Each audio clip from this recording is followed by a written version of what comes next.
human teeth, by the looks of it. Molars, incisors, and every tooth in between. It had to be about 40 pounds of teeth, tightly wrapped in potato sacks inside a blue duffel bag that looked identical to mine.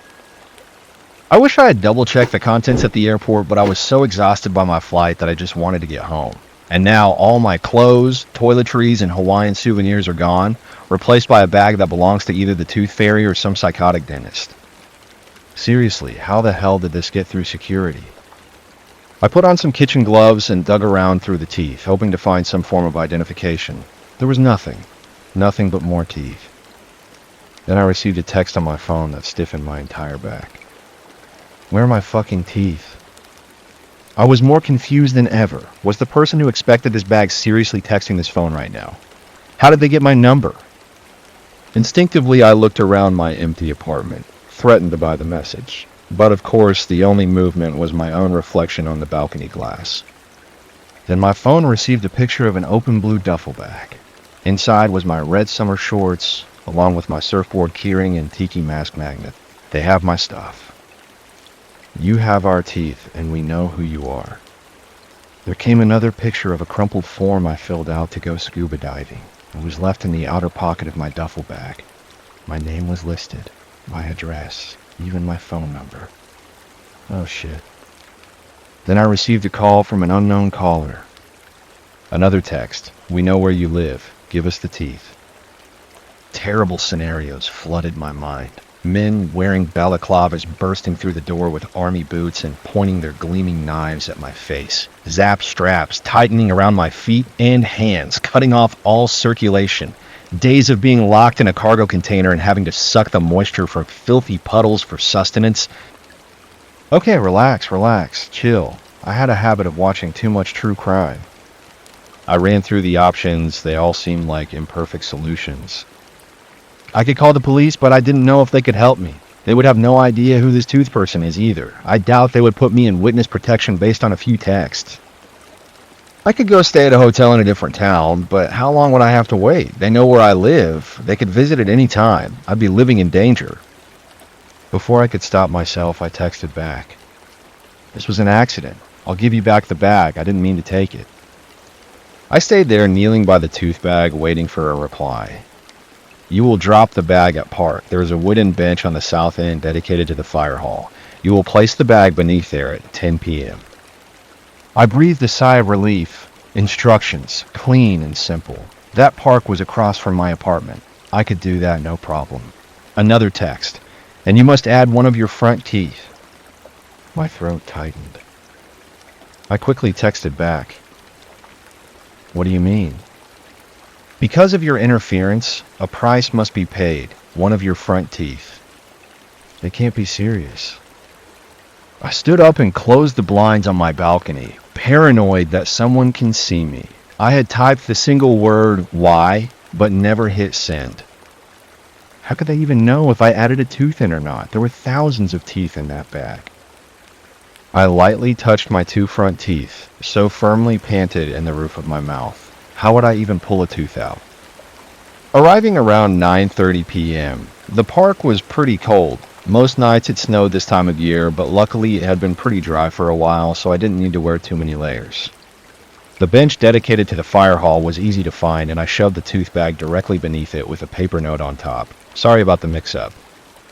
I sat on the bench for a little bit, pretending to look at my phone. There was an old man out for a walk through the park, and a young couple with their dog. I didn't want them to think I was dropping off a bomb or drugs or something, so I stuck around for a bit and smoked a single cigarette. One cigarette turned to 3, then 4. I couldn't help myself. I was nervous. Would they know I didn't add my teeth? After considering it back and forth in the apartment, I left my front teeth alone. If they really wanted some extra teeth, I figured I could stop by a dental office on a later date and get them all the teeth they wanted. I just couldn't bring myself to grab a wrench and pry perfectly healthy teeth out of my own mouth. At 9:53, the park emptied out and it started to get freezing.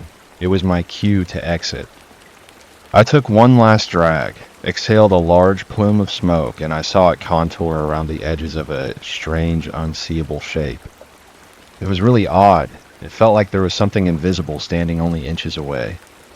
As I tried to move forward, a bone-like hand found my throat. 2 yellow eyes appeared, floating in the air. filthy liar. You didn't add your pain. What? The powerful grip lifted me by the throat. I brought my hands down against a wiry, invisible arm. Each tooth remembers, the voice came as a seething whisper. Every tooth retains the pain from when it was pulled. My assailant lifted me a whole foot above the ground. I couldn't breathe. Lord Fowl needs his shipment of pain. You delayed it. Please, I tried to say, but could only make a choking sound. Ack. The entity dropped me to the ground. I inhaled and immediately tried to crawl away, but an invisible knee pinned me down. And now, you must top off the pain with a fresh garnish. Two invisible hands forced their way into my mouth and pried open my jaw. I tried to fight back, to close my mouth, but it was no use. This entity, whatever it was, had incredible strength. A fresh dollop of pain will rejuvenate the supply. Into frontmost teeth, my buck teeth were effortlessly bent outward and snapped off. I shrieked from the pain.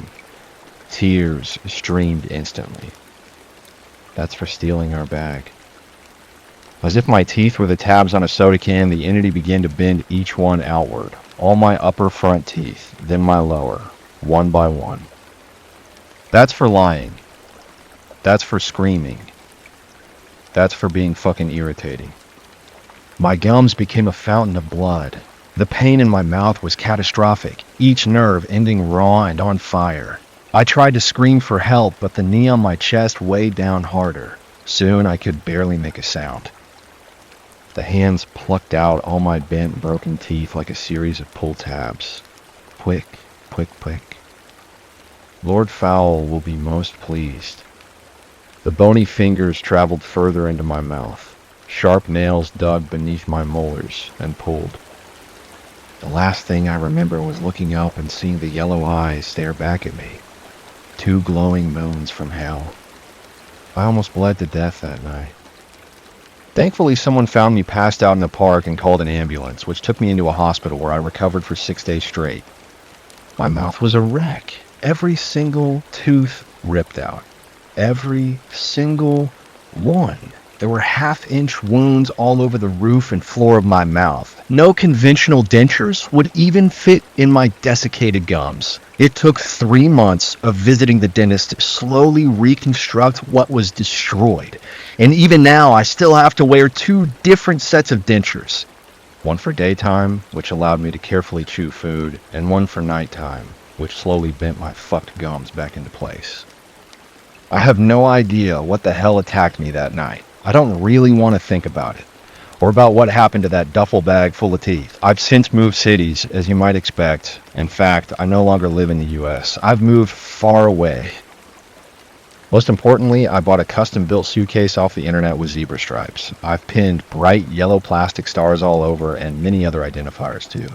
It might look like a tacky eyesore, but I'll never confuse it for someone else's bag. If you're ever at the airport and you recognize my bag from this story, I give you permission to come up and say hi. I make it a point to try and meet friendly people and move forward with my life. Who knows, if you catch me in the right mood, I may even show you my removable teeth. As far as I know, I'm the only 27-year-old with full-blown grandma dentures.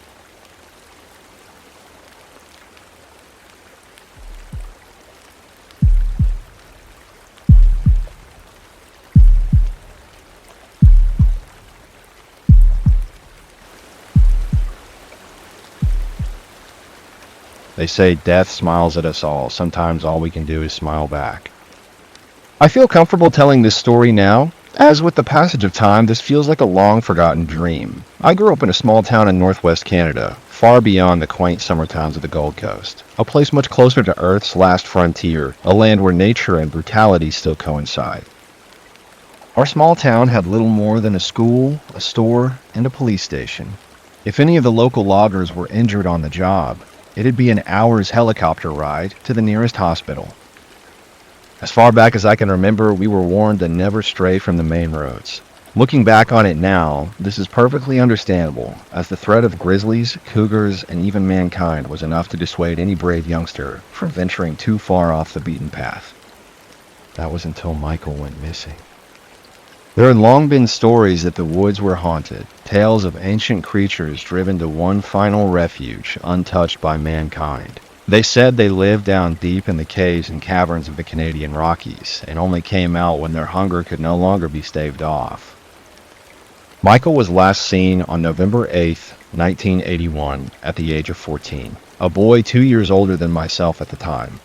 Even now, I still remember his bright face, running around the schoolyard. There were little more than 15 of us that made up the student population of that school. As a result, we shared many classes together. Michael had been missing for more than 3 days before a manhunt was announced. People from nearby towns would be coming to help out. Patrols were to begin as soon as possible of the surrounding areas. I recall our teacher telling us that school would be finishing early that day and our parents would be collecting us. Any and all help was to be accepted by the local search. I recall at the time telling my closest friend James that we had to be a part of it. While I was sympathetic to a boy from my school going missing, I'll admit that my interest in the search was for far more selfish reasons. For years, I had kept myself away from any of the forbidden areas of our town. However, natural curiosity had long gotten the better of me. I jumped at the chance to volunteer for Michael's search party. I had to know what the forest looked like, the scent of the pine cones, the sheer size of the massive evergreens that had for so long encircled me. I had to delve deeper. Surprisingly, given myself and James' proximity to Michael in school, he and I were assigned to a local deputy to provide insight and aid in the search. I guess they thought we could more easily recognize any of Michael's personal belongings. Armed with little more than a head torch and a whistle, the three of us set out to cover an area of terrain that led deeper into the forest than I had ever ventured. The first thing I remember feeling was the cold. Anyone familiar with the Pacific Northwest knows that in areas of abundant darkness like dense forest, life is unlikely to thrive. The forest floor is covered in nothing but rock, pine cones, and needles, particularly difficult to gain your footing on in the dark. The behavior of the deputy, while chipper and accommodating to his younger guests, was not one of confident expertise. We spent hours combing the forest floor with nothing to show for it. Until finally we came to the entrance of a cave. Just below the mouth, we saw it, a small red glove that could be none other than Michael's itself. Any feeling of adventure I previously had left me in one breath. Now, only fear remained. The deputy noted fresh tracks leading into it. He unholstered his bear spray and told us he was going to take a quick look inside and to stay put for a moment. We watched him enter, his silhouette quickly being engulfed in nothing but abject darkness. We were alone. Myself and James shared worried looks, reassuring each other that the deputy would be back at any moment. 10 minutes turned into 30. And 30 minutes became an hour. We were going to have to search the cave to find him. Entering the cave was an assault on the senses. Not only could we barely see with our now low on battery head torches, but the stench was unlike anything I had ever encountered. I recall James and I faintly hearing a strange sound. "Deputy," we shouted into the abyss. We found Michael's body before long. What remained was little more than a pile of fabric and bone. James began to scream while I froze in horror, too stunned to run. I recall being knocked off of my feet, suddenly losing my balance and vision when my head hit off the rocky floor. My last memory of James. Hearing a loud crunch while his screams were cut short. It was the sound that woke me. Animalistic gnashing, tearing, gulping echoed across the damp cave walls. I remember scrambling across the floor, searching for my head torch. Its low orange light illuminated the wall of the cave. I placed it on my head, and turning, I saw it, crawling slowly from the far side of the cave, a creature unlike any I'd ever seen before or since. Its face made up of pale, white skin, stretched tight across an inhuman skull, so tight that the skin pulled above its teeth into a permanent smile. Blood dripped from its putrid mouth as its eyes, black as coal, sized me up. I was lucky. It was already fatigued from its attack on the deputy and James. It curiously advanced towards me, grinning its sickening grin. Thinking back now, I have no idea why I did it, But slowly, I began to bar my teeth, showing my upper canines, peeling my own lips upwards. I smiled at the creature. It came closer and closer until we were eye to eye, smelling my best friend on its breath. Behind tears in my eyes, I smiled harder, gritting my teeth to the point I thought they might break. The last feature I recall of the beast were its eyes, deep and dark, not of my world, as though there was an entire universe housed within them. In an instant, the creature leapt away from me, back to its feast.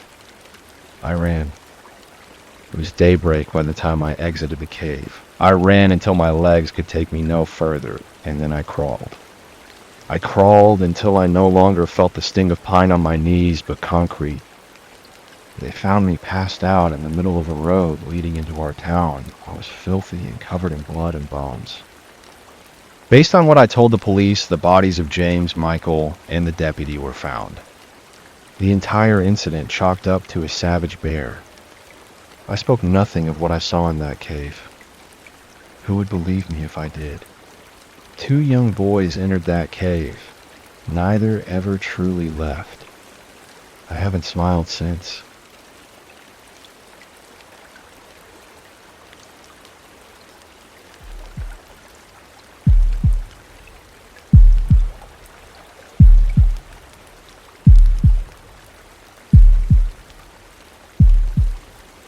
Nobody ever believes me when I tell them about the happy dancers.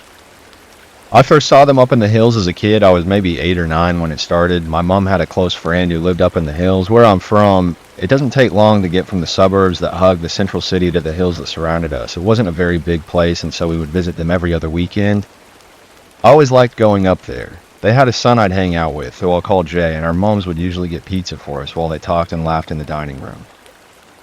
One night, nobody ever believes me when I tell them about the happy dancers. I first saw them up in the hills as a kid. I was maybe 8 or 9 when it started. My mom had a close friend who lived up in the hills. Where I'm from, it doesn't take long to get from the suburbs that hug the central city to the hills that surrounded us. It wasn't a very big place, and so we would visit them every other weekend. I always liked going up there. They had a son I'd hang out with who I'll call Jay, and our moms would usually get pizza for us while they talked and laughed in the dining room. One night, while driving back home, the streetlights that often illuminated the twisting and winding roads weren't working, leaving only the red lights on the railing that protected us from many descending kilometers of darkness. I'd always been afraid of the idea of us accidentally driving through the railing after taking a tight corner too fast, tumbling and crashing down into the earth. Naturally, my mom was taking each corner with much more caution and deliberation than usual, especially the tight, blind spot corners, of which there were many. While she slowly peeked around a corner before the final stretch home, the headlights exposed what looked to be a young woman in a white dress standing on the side of the road. There was no sidewalk or much room for her in general, so this was really unusual and obviously dangerous. I remember pointing it out to my mom, and she said she didn't see anybody. I was in disbelief as we passed her without so much as a sound. She was so close to the car, I was scared we would hit her over the railing. I looked behind me through the back window, and the woman was performing some kind of dance. It was beautiful and elegant, with ethereal grace and precision. It was similar to ballet, but her feet weren't on her tippy toes or anything. In fact, they barely seemed to touch the ground at all. They glided across the road, as if there wasn't even a speck of friction. I pointed out to my mom, who once again said there was nothing there, but I wouldn't let up about it the whole drive home. I knew what I saw, and I wanted Mom to see her dancing too, because it really was beautiful. I couldn't stop thinking about it. It was like the movements of her body, despite the darkness of the night, had completely hypnotized me. I remember for the next 2 weeks before going back there, every night I desperately replayed it over and over in my head, trying to conjure up new details to swoon over. I remember being in class and unable to concentrate. It was all I could think about. The next time we were driving up there, I was watching the roads like a hawk. My attention was drawn to them like iron to a magnet, and even though I'd seen her on the way home, There was an intense instinct to make sure I didn't miss anything, but alas, it was a regular drive through the setting sun as it normally was. The night was uneventful. Truthfully, I barely remembered what I even did because my mind was so locked in on the trip home, so locked in on the roads that brought us to and from. And it felt only moments had passed after arriving that the darkness of night was long past joining us, and my mom telling me we were leaving.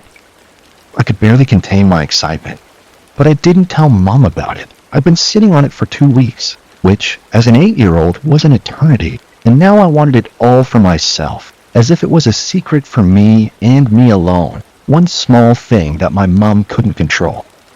The streetlights were still out of order, something that seemed to really agitate my mom as she rambled about the dangers of the layout of the roads, the irresponsibility of the local council, and other equally valid concerns that completely flew over my head as I pierced through the window with uncompromising intensity.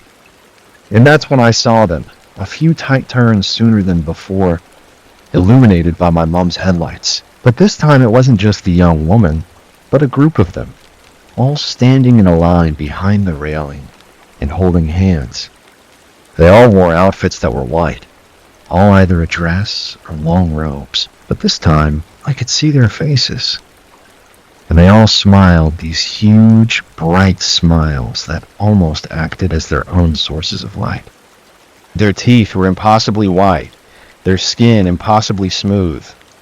They moved and danced in unison as we passed them, spilling over the railing and into the road behind us. My mom kept asking what I was looking at, but I didn't care to explain it, even if I could. It was indescribable. They flowed like gravity. It didn't matter. They weaved in and out of each other, conjoining and then letting go, in these patterns that I wish I could explain. It brought a tear to my eye. Right as we were turning the last corner, I swear I could see them climbing on top of each other to form a strange shape, kind of like a triangle, I think. But it was dark and more silhouette than anything else, and like a well-trained hive mind, they scattered over the railing and into the pitch black. I didn't see them after that for years, but I always thought about them. I was just as enamored as a 12-year-old as I was when I was 8.